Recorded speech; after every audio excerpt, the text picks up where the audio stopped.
Hi guys, it's me, lesson 9, chapter 9, lesson 9, multiply fractions by whole numbers. Now this is kind of like what we did, I'm recording this for you for tomorrow, so it's kind of like what we did today. You know how we took the numerator and we multiplied it by a unit fraction? It's kind of the same thing. I'm going to shut up now and let you go on. Okay, here we go. How can I use operations to model real-world fractions? Problem of the day. There are 10 pencils in each box and 12 boxes in each carton. Jing orders 2 cartons and 2 boxes. How many pencils did he order? So go ahead and work on that. I'll give you about a minute.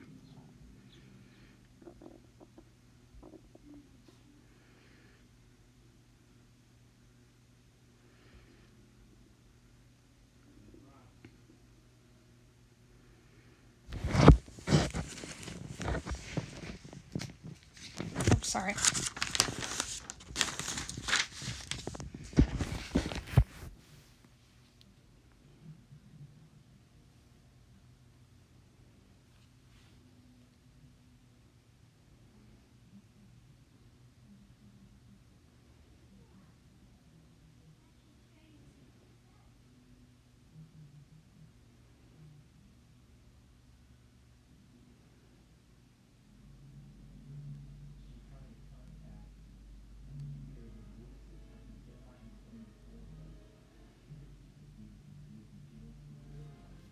Okay.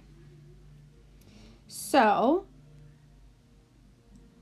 let's get started. So first he has 10 pencils in each box and 12 boxes in each carton. This must be a Mrs. McEwen order because this is how I order pencils. I could order pencils by like the truckload. Okay. I started when I had to do this myself too. So what I did was I started with my cartons. Okay. So there's 12 boxes in each carton. So there's 12 boxes of pencils in each carton. So I had to do 10, is this going to do this? 10 times 12, which gave me 120. Then I multiplied that by 2 because he got 2 cartons and I got 240. Okay, 2 times 12 is 24. 1 0 1 0. Then don't forget about the 2 boxes. So there are 10 in each box. So 10 plus 10 is 20. When you add them together, you get 260. So he is definitely Mrs. McEwen because he ordered 260 pencils. Oh, 264. Well, my book tells me 260. So 264 is wrong. Sorry, math book, you're wrong. Okay, let's go through here. All right. How does multiplying fractions by whole numbers connect to other mathematical concepts? Well, I think that's a pretty big question. Fractions are a part of your life. You don't realize it because I don't even realize how much they're part of my life, but you do use them every single day. Okay. All right, so we're going to do this investigate the math. So we're going to multiply 4 times 3/5. Now, this is kind of like what we did today, right? So we have 4 times 3 times 1/5, right? So it says take apart 3/5 into factors. And then you know what? I'm just going to go right to okay, here we go. It's easier for me if I can do it this way because then I can explain it better. So what they did is they decomposed this 4 3/5. Okay. Oh, come on. They decomposed this right here. 4 3/5, okay? So they said 4 times 3 times 1/5. Then they said use the associative property, okay? So that's the one that we talked about. It has parentheses. So 4 times 3 and 4 times 1/5. 12 times 1/5. Oops, sorry. And then it became 12/5. But what they did was, you know how when we did this today, we said, 12 times 1/5, right? So I would have multiplied 4 times 3, gotten 12, and then said 12/5, right? We would have gotten this. Now, this over here is when we put it into a unit fraction, okay? That's not what they're asking when they do this, part. Trying to get to this here. This 2 2/5. I'm going to go back to the page before because I'm going to give myself some room. When they did the 12/5, it can't be, why does it do that? It can't be, here, I'm going to write it here. Okay, now just do 12 times 1/5. No. What they want you to do now is take your improper fraction and make it into a mixed number. So now I'm going to go back to that other slide. I'm going to erase all this. So you just have to ask yourself, 5 times what, comes close to 12 without going over. 5 times 2 is 10 plus 2 more is 12/5. Okay, so you're still doing what we did, except you're not going to make it into a unit fraction, okay? So I'm going to show you this. All right, a city block is 3/8 mile long. If Karen walks 6 city blocks, how many miles does she walk in all? Well, let's do it. Okay, so she does, so we're going to do, 6 times 3/8, right? Okay, so I want to know, well, how far am I walking? Because I want to wear the right shoes, okay? All right, so I'm going to do my 6 times 3, which is 18. And I'm going to put it over 8. But I can't leave it as an improper fraction because that would be improper of me. So I have to make it into a mixed number. So I'm going to say 8 times what comes close to 18? Well, I know that 8 times 2 is 16. How many more to make 18? 2. Now I can also pare that down to 2 1/4. Okay? So she is walking 2 1/4 miles. Let's check our work. Oh, I was right. Thank you, God, because I was really afraid that I wasn't. Okay. All right. This is when I clap my hands in class, right? Okay. So we're going to there's 2 ways. You can do it as repeated addition because we know that multiplication is just repeated addition. Or we can just do it as multiplication, which is what we're going to do.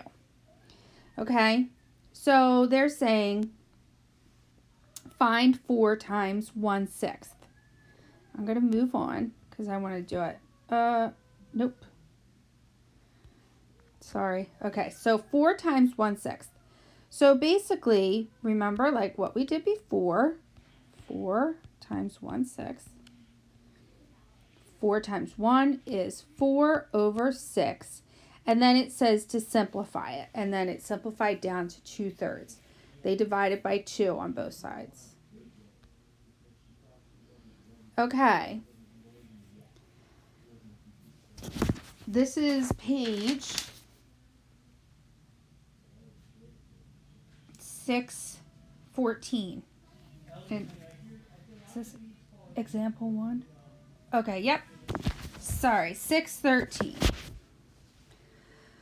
Each card on a trivia game has 6 questions. Each question represents 1/6 of the questions on the card.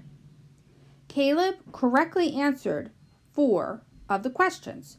What fraction of the questions did he answer correctly?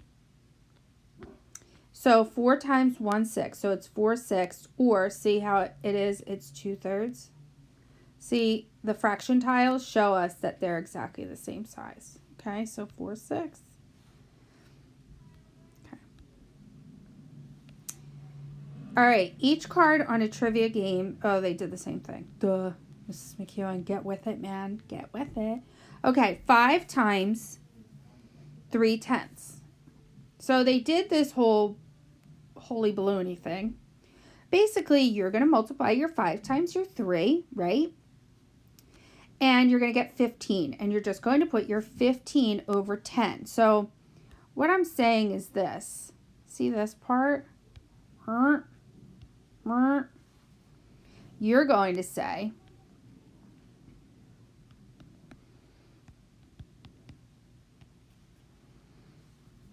and then you're going to get your 15 and put it over your 10. But then you have to change it into a mixed number, okay? So you have to go back and change it into a mixed number. So it changes into 1 5/10, which then changes to 1 1/2. It's easy. It's easy. This is the easiest. I think this is probably one of the easiest things you'll do with fractions. You probably thought today was the easiest. All right, I'm going to skip through. Okay, here's our guided practice. Oh my gosh. We're going to be like, oh, come on. No? Is it just not writing for me? Okay, let's try 5. All right, so we know that it's 5/8. What happens when I do this? No. We know that it's 5 over 8. You can't, for number 1, you can't go any lower. So you're going to multiply your whole number by your numerator, 5 times 1, and then put it over your denominator, which is 8. 5 is a prime number, so there's no other numbers that go into it. Same thing with number 2. I can't write on this. I'm so sorry. With number 2, let me try this and see if it works. Oh, it's annoying when it does that, isn't it? You're like, no, it's not. I'm not dealing with that. Okay. 4 times 2, which is 8. 8 over 3. Then you have to make that into a mixed number. And if I was able to write, I would put it here for you, but I'm not. So your denominator stays the same. 3 times what comes close to 8 without going over. So if you said 2, that would be right. So it would be 2 2/3. Okay? So let's look at our answers. Okay? And this is on page 614. All right. Sorry. Here we go. Here's what I want you to do. When you do this, write it in simplest form. Do not identify the 2 whole numbers between which the product lies. You do not have to do that. You just multiply your whole number by your numerator, put it over your denominator, then put it into simplest form, which means that you're going to take, if it's an improper fraction, you're going to make it into a mixed number. Okay? Now, if we were in class, I would be making you take all sorts of notes, but I'm not going to do that.